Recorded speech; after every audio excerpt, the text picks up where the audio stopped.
Paz do Senhor mais uma vez. Amém. Amém? Glória a Jesus. Amados e queridos irmãos, olha, fazendo a leitura bíblica nessa noite, no livro de Lucas, capítulo de número 4, que fala sobre a tentação de Jesus.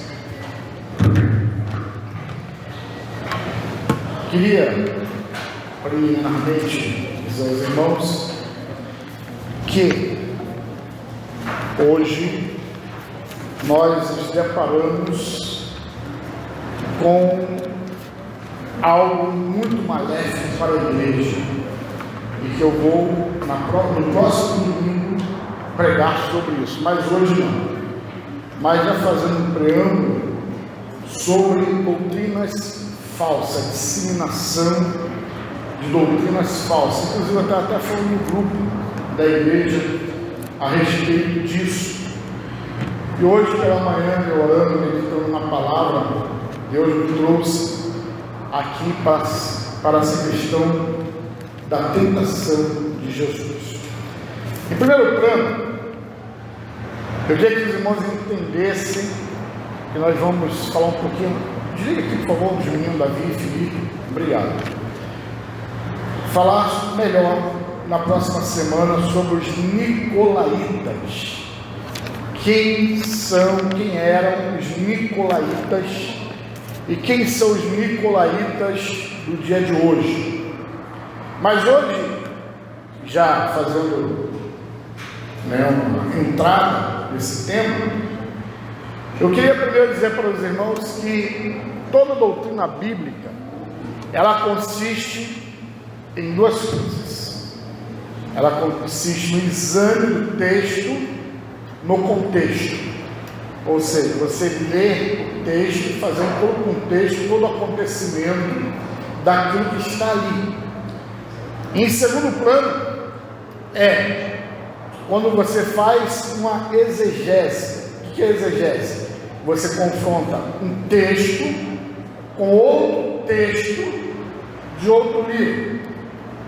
Alguns irmãos aqui fizeram seminário, está até para terminar o seminário, com essa pressão aí para ver se termina. E eu tenho certeza que os irmãos aprenderam no seminário sobre os evangelhos. Os evangelhos, nós temos quantos evangelhos? 4. Quais são? Mateus, Marcos, Lucas e João. Sendo que nós temos 3 evangelhos sinóticos e um evangelho que não é sinótico, que ele é diferenciado. Qual é o evangelho que é diferenciado? João. Por quê? Porque João escreveu para um povo distinto. João escreveu para a igreja. Então João, ele não tinha aquela preocupação de afirmar Jesus como Deus. João não tinha aquela preocupação de trazer Jesus como Messias, como general, como médico. Não. Ele tinha a preocupação apenas de dizer que Jesus era verbo, e o verbo de Deus. Que Jesus era o caminho, a verdade e a vida, e que ninguém vai ao Pai a não ser por meio dele. Mas os outros 3 evangelhos, Marcos, Lucas, e Mateus, eles tinham uma preocupação de escrever para um povo específico, um povo único. E nisso, todos os 3, eles se assemelham, eles trazem textos semelhantes. E nisso, nós podemos dizer aqui que nós temos Mateus 4, 1 ao 12, que é o texto que nós lemos. Depois os irmãos podem conferir em casa. Mateus 4, 1 ao 12. Temos também Marcos, capítulo 1, versículo 12 e 13, que fala acerca da tentação de Jesus. E nisso eu queria trazer para os irmãos hoje sobre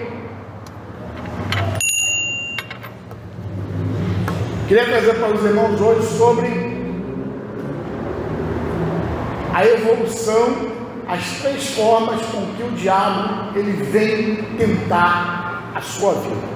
A primeira coisa que nós devemos entender é que a Bíblia diz assim, que Jesus, cheio do Espírito Santo voltou do Jordão e foi levado pelo Espírito ao deserto. Então quem levou Jesus para o deserto foi quem? Foi Espírito. E quando nós ouvimos a palavra deserto, deserto é o lugar onde há o quê? Pouco recurso. O deserto lá não tem plantações, o deserto lá não tem árvores frutíferas, o deserto lá não tem horta, o deserto lá tampouco tem sombra. O deserto é aquele lugar que de dia é sol escaldante e à noite é frio intenso. O deserto é lugar de sede, o deserto é lugar de passar privação, o deserto é lugar de escassez, o deserto é lugar que tem pouca comida, mas observe que quem levou Jesus para esse lugar terrível foi o Senhor. Então há momentos em nossas vidas que Deus nos conduz para lugares difíceis. Há momentos em nossas vidas que é o próprio Deus que nos leva para uma situação em que você diz assim: Senhor, eu jamais queria estar vivendo isso na minha vida. Mas há momentos que a gente vive, às vezes com o filho desviado, às vezes com o filho drogado, às vezes com o ente querido, o pai, a mãe, o filho, o irmão envolvido no alcoolismo. Às vezes um casamento que não está dando certo porque uma das partes não está vigiando, e a gente acaba se encontrando naquela situação.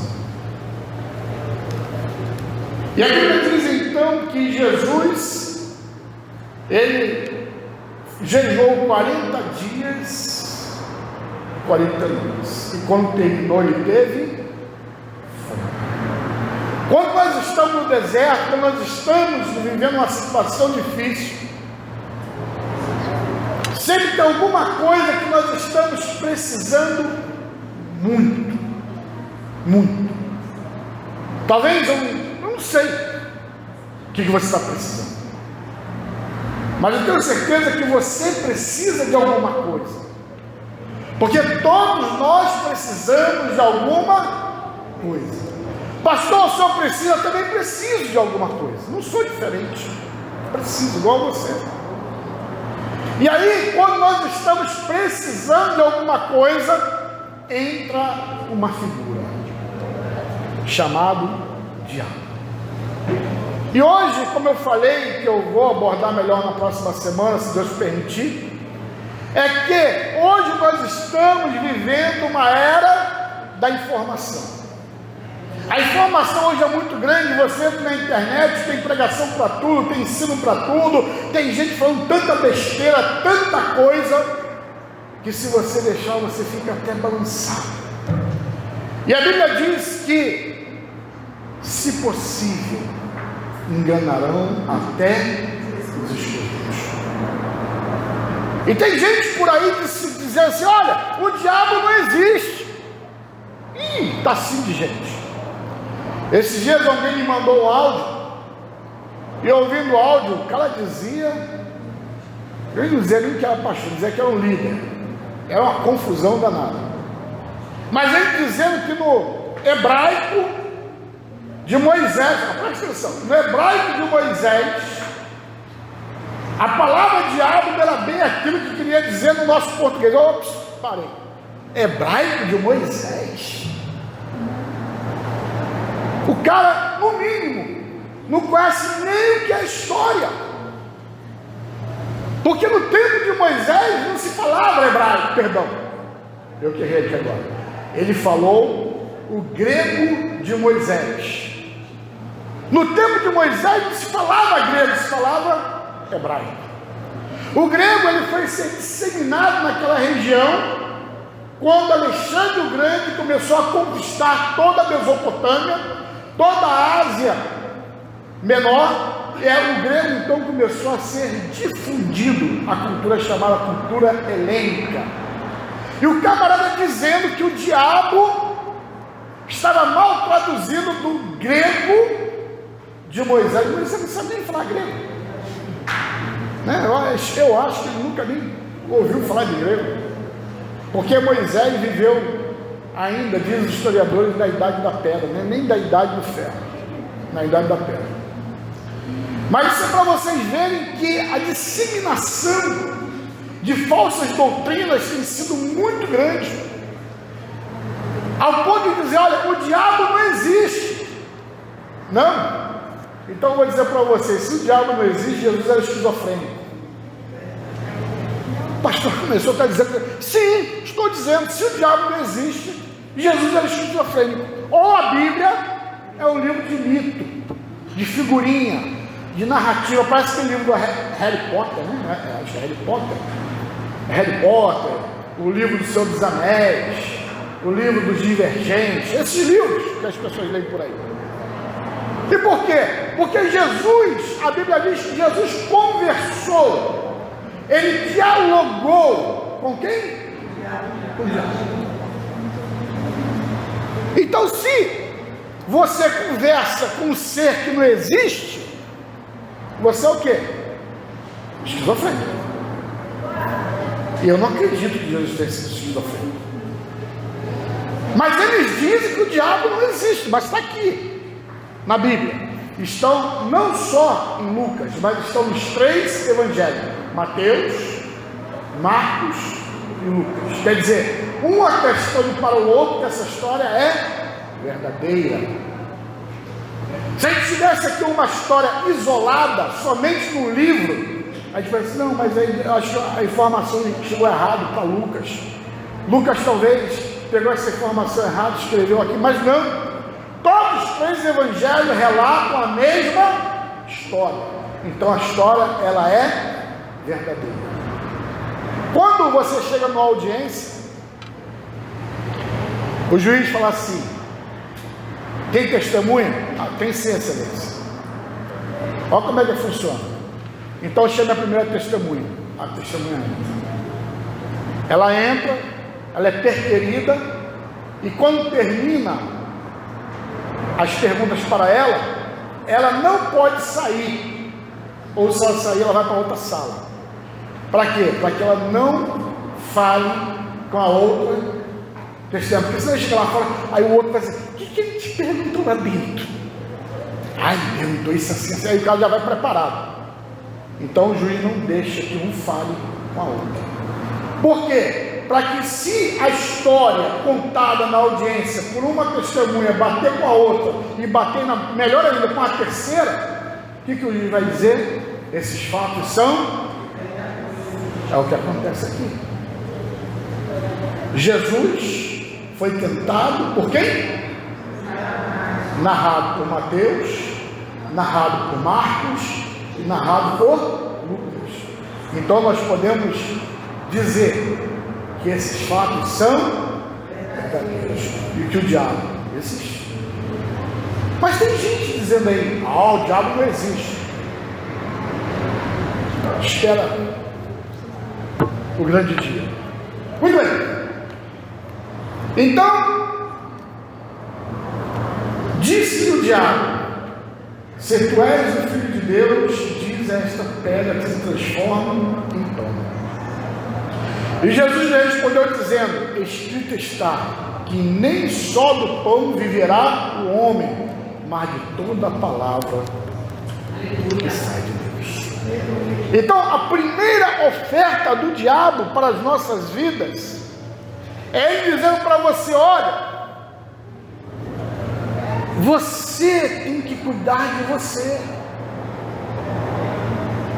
Você tem que olhar primeiro para você e para as suas necessidades. Jesus precisava de quê, gente? De pão. Pão é o que? Alimento. Pão é o que? Sobrevivência. Pão é o que? É o vestir de cada dia, é pagar a coelga, é pagar a embasa, é pagar o aluguel, é pagar a prestação do carro, é pagar o plano de saúde. Há muita gente hoje na igreja que está muito preocupada com o quê? Com as solicitudes da sua vida.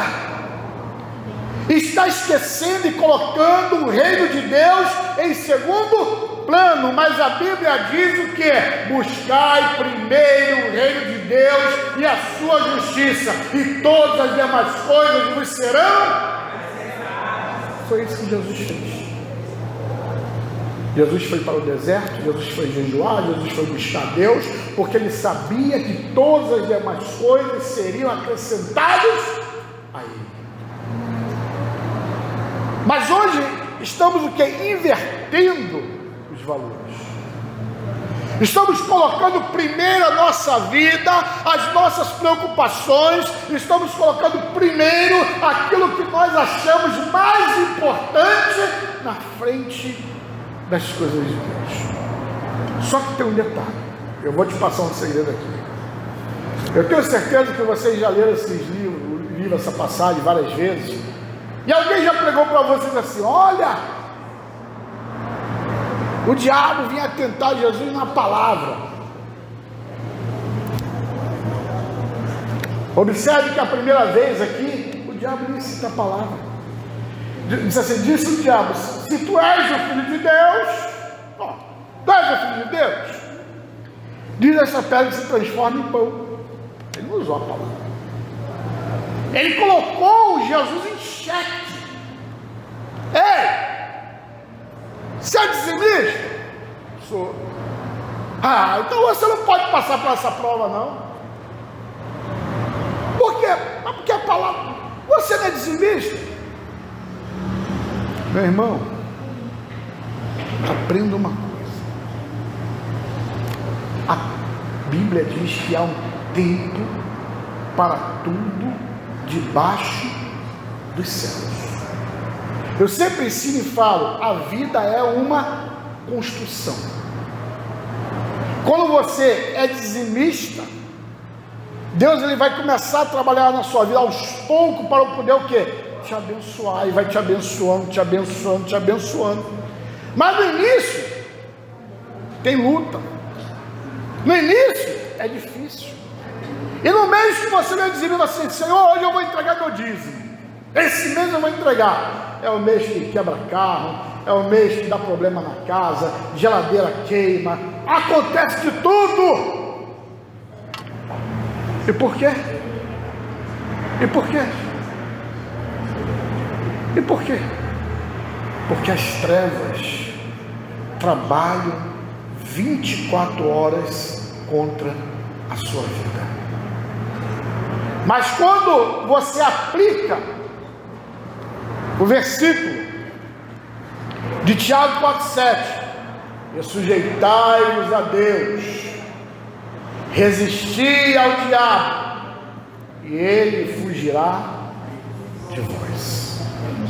O segredo é resistir. O segredo é sujeitar-se. Resistir é você dizer assim: olha, eu estou firme com Jesus, eu não vou largar esse. Olha, tá ruim, tá difícil, tá, é luta, é, mas eu vou ficar com Jesus.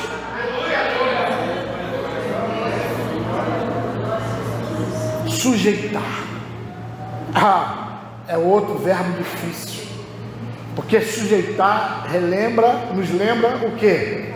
Obediência. Irmãos, difícil é obedecer, mas o crente que ele obedece, ele é abençoado, pode ter certeza. Vamos lá, segundo ponto, segunda oferta. O diabo então, e o diabo levando, quer dizer, Jesus a um alto monte, mostrou-lhe no momento de tempo todos os reinos do mundo, e disse o diabo, veja bem, ele não usa a palavra de Deus. O diabo, aprenda isso essa noite, o diabo odeia a palavra de Deus. E por que ele odeia a palavra de Deus?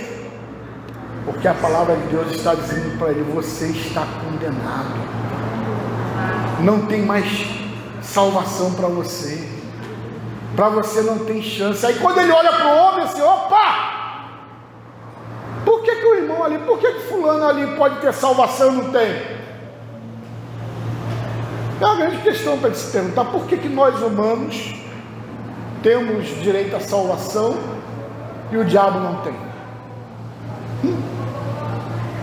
Porque nós fomos feitos sob uma natureza caída, somos carnes. E o diabo, ele não é carne. O diabo é espírito. E espírito não sofre as tentações da carne. Ele tem direito pleno, absoluto, de escolha sem variação. E nós não. Muito bem. E aí então, ele diz para Jesus: olha, dar-te-ei a ti todo este poder e a sua glória, porque a mim me foi entregue e dou a quem quero. Portanto, se tu me adorares, tudo será seu. Aí Jesus diz assim para ele: vai-te, Satanás, porque está escrito: adorarás ao Senhor teu Deus, e só a Ele servirás. Olha, segundo ponto que o diabo nos oferece. Ele pega a necessidade. Irmãos, quem não quer ser bajulado? Quem não quer chegar num lugar e falar: oh, fulano chegou, ó, ciclano? Quem não quer ser amado? Quem não quer estar em evidência? Sair na capa da Forbes, acho que é Forbes, né? A irmã Denilson lá, todo bonitão, um dos homens mais ricos do mundo. Hã? Quem não quer? Quem não quer glória? Quem não quer, sabe, estar em evidência? Só que o diabo pega a gente assim: vem cá, se você me adorar, eu vou te fazer tudo isso, eu vou te levar a isso, eu vou te dar isso, porque a mim foi dado, eu dou a quem eu quero. O diabo chega para o ser humano, porque todos nós temos um momento de fragilidade. Há dias que parece que nós nos sentimos sozinhos, largados, esquecidos, abandonados. Há dias que parece que nós estamos rejeitados. Há dias que parece que ninguém nos ouve, ninguém nos olha, ninguém liga para a gente, ninguém nos manda nem um e-mail. Ei, que ninguém fica olhando e-mail, né? Mas fala: ei, como é que você está? Há dias assim. E é justamente nesse momento nós ficamos assim: ei, se você me adorar, se você vir aqui me adorar, olha, eu vou botar todo mundo para te reconhecer. Olha, você vai ser o melhor pastor. Olha, você vai ser, sabe, o profissional mais importante da sua área. Você vai ter reconhecimento. Você vai ter isso, você vai ter aquilo. Irmãos, pode até ter, mas uma vida sem Deus é uma vida de tristeza, de vergonha, de decepção. Vou falar uma coisa para vocês, depois vocês pesquisem. Quem me falou foi até minha filha Vitória. Tem uma teoria que diz acho que eu não sei dizer aqui direito, mas é o seguinte: vários artistas famosos fizeram muito sucesso e eles morreram com 20, acho que são 27 anos. São vários, é uma coincidência terrível. Quando chegou aos 27 anos, morre. Ah, pastor, fizeram pacto com o diabo? Não sei, não posso afirmar. Eu não estava lá, não vi, não sei, ninguém me contou nada. Mas só que tem coisa, gente, que é muito estranho, é muita coincidência. É muita coincidência. E eu digo uma coisa para vocês: da mesma forma que nós oramos, nós cremos em Deus, nós buscamos ao Senhor, há muita gente que busca Satanás. E o que eu quero dizer para vocês hoje: tomem cuidado. Tome cuidado, porque o diabo, ele não é um conto de ficção. O diabo não é uma coisa assim, sabe, que surgiu da cabeça de alguém e contou uma historinha igual do Pinóquio, sabe, igual da Chapeuzinho Vermelho. Não! Ele é um ser. É um anjo que estava lá assistindo diante de Deus. Ele é o ministro ministro de louvor do Senhor, e ele foi expulso com um terço dos anjos do céu. Ele trabalha dia e noite para nos destruir, e a Bíblia diz que ele está ao nosso derredor, e a gente também é destruído, porque o anjo do Senhor está ao nosso redor. Cuidado com as ofertas, cuidado com aquilo que estão te ofertando, cuidado com as promessas, cuidado com aquele dia que você acorda de manhã, tem uma ideia mirabolante: vou ganhar dinheiro, vou ficar rico, vou ficar bem de vida. Leve para a palavra. Está de acordo com a palavra? Não está? Sai fora. Pastor, eu conheci um homem, ele é empresário, é maravilhoso, só tem que ver, olha, ele tem um Porsche Cayenne. Aí você vai ver o camarada em 3 filhos, é casado, mas você está se metendo na vida lá da pessoa, e você está achando que você vai ser feliz, e você não vai ser feliz. Porque tenha certeza, ele não vai abandonar a mulher dele para ficar com você. E tem gente caindo nessas armadilhas, tem gente buscando essas coisas erradas. Seja simples. Eu sempre falo, olha, a melhor pregação do Evangelho, sabe qual é? Simplicidade. As coisas simples, porque Deus é simples. Terceiro, aí o diabo apelou. Aquele apelou para Jesus. E aí é que o diabo, ele usa a palavra. Aí você vai entender. Ele diz assim: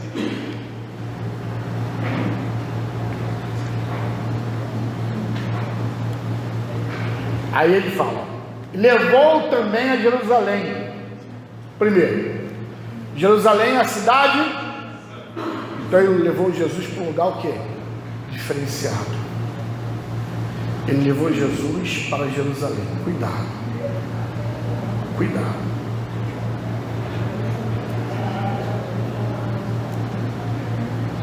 E pôs sobre o pináculo do templo e disse, quer dizer, um lugar alto: se tu és o Filho de Deus, lança-te daqui abaixo. Aí ele usa a palavra. Agora o diabo usa a palavra. Porque está escrito: mandarás aos seus anjos acerca de ti, que te guardem e que te sustenham nas mãos, para que nunca tropece com o teu pé em pedra alguma. Você sabe de onde o diabo tirou isso daqui? Não? Eu vou dizer para você. Salmo 91. Aquele salmo que todo mundo gosta de estar aberto lá na estante. Olha que coisa linda. Não que o salmo seja ruim, mas o diabo pegou um dos salmos mais admirados pela humanidade para poder tentar convencer Jesus a fazer algo errado.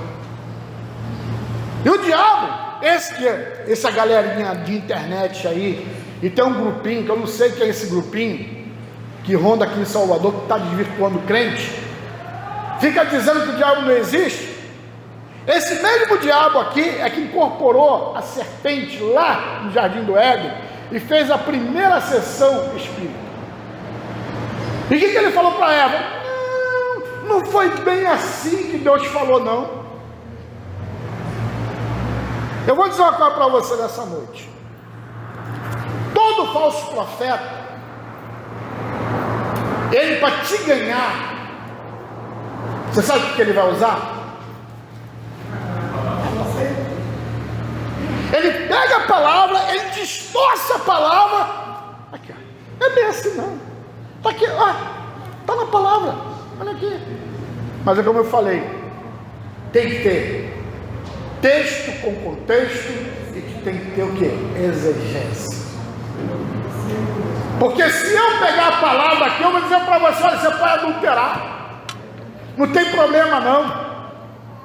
Você pode ter uma mulher, 2 mulheres, 3 mulheres, não tem problema. Quer ver onde eu arrumo isso para você? Oséias. O que Deus falou para Oséias? Vai lá, pega uma mulher da vida, uma prostituta, e tenha com ela. Vai lá, novamente, pega a mulher, Está ou não está na Bíblia, gente? Ou estou errado? Está ou não está? Está na Bíblia. Se eu pegar esse texto isolado, eu vou dizer para você que você pode ter 2, 3 mulheres, digo mais, você pode frequentar inferninho. Não tem problema para você. Está na Bíblia. Mas eu peguei o que? Um texto isolado. O texto tem que ter texto, contexto, exegese. E mais, tem que ter joelho. Porque o próprio Deus vai te revelando, te mostrando como tem que ser. Então, o diabo pegou o Salmo 91, deu uma embrulhada. Aqui Jesus, ó, está escrito. Aí Jesus disse para ele: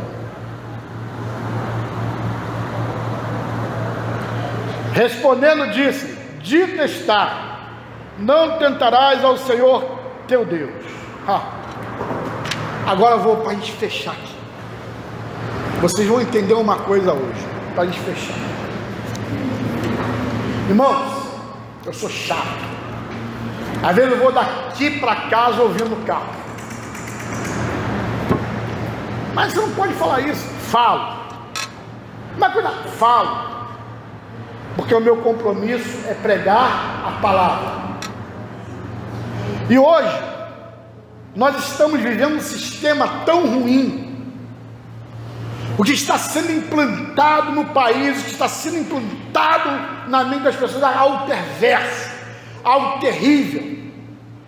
Hoje querem queimar a Bíblia, querem defecar na Bíblia, querem pichar a igreja, querem prender pastores, querem prender qualquer um que fala a verdade. Sabe por quê? Eles têm pavor da palavra de Deus. Tem pavor. E o pavor é tão grande. O pavor é tão grande que o livro do Antigo Testamento que mais combate eles é Deuteronômio. Pastor, está falando uma coisa que eu não estou, não. É Deuteronômio. É o livro que, ó, pega de frente. Pega mesmo.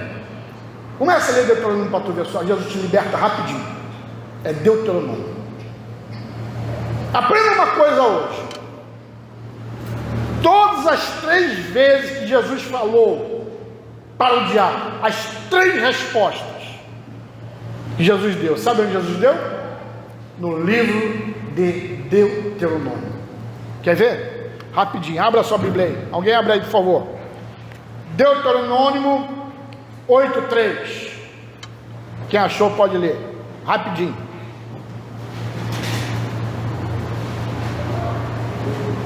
Ele te humilhou e te deixou ter fome e te sustentou com maná que tu não conhecias, nem teus pais o conheciam, para te dar a entender que nem só de pão viverá o homem, mas de tudo que procede da boca do Senhor viverá o homem. Deuteronômio 8:3. Outro aí, por gentileza. Deuteronômio 10:20. Ou 10:20 ou 6:13.